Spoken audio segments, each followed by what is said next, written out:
I'm going to start kicking it off and handing it over to our great storytellers, beginning with the indomitable Maria Mangini, who is,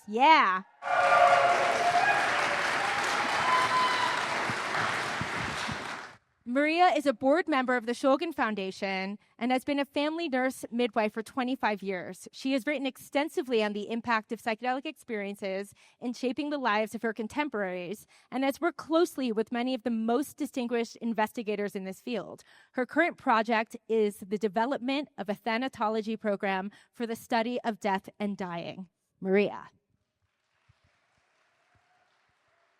Well, I'm delighted to be here. I'm one of the fortunate people who got to experience Ann and Sasha directly as mentors and teachers. And I actually observed that Sasha was willing to hold out that he was an alchemist, but I don't think I ever heard him hold out that he was a trickster. And in the true sense of what tricksters are, oftentimes his trickster reality kind of sneaked up on people. Tricksters are ultimately go-betweens that negotiate the boundary between people and God, between man and spirit. And like the trickster who knows the secrets of magical efficacy and gives humankind the most ingenious tools and the most useful information, Sasha could synthesize something that never existed anywhere in the universe before and find out what it does and bring back the results and their potential for benefit in the community. Those things were often surprising, and they impacted lots of us in ways that we could never have expected. But that was only one of Sasha's trickster phenomena.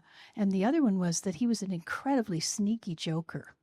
He really, I had a very pleasant airplane ride today with someone who participated in the reverse treasure hunt at the farm recently and found in the library where Sasha's personal books are kept some joke books that contain compendia of different kinds of limericks.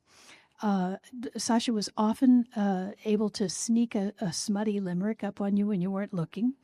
And I think he wrote a great many limericks like this one. When Lady Chatterley swoons, her breasts pop out like balloons. But her butler stands by with hauteur in his eye and pops them back in with warm spoons. Another favorite humorous line for Sasha's attacks on our consciousness is a thing called a paraprosdokian.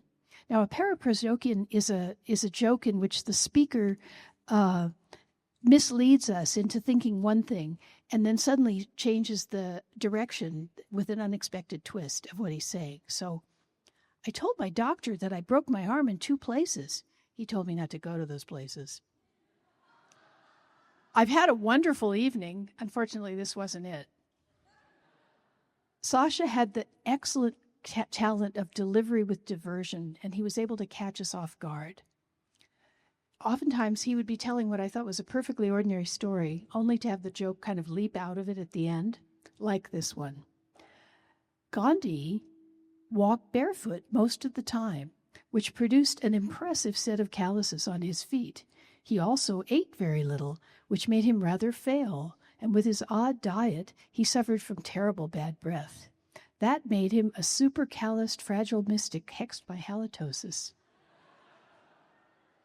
Sasha, I'm so glad that we're laughing on your 100th birthday in a way that you made all of us laugh so often in your life. Thank you.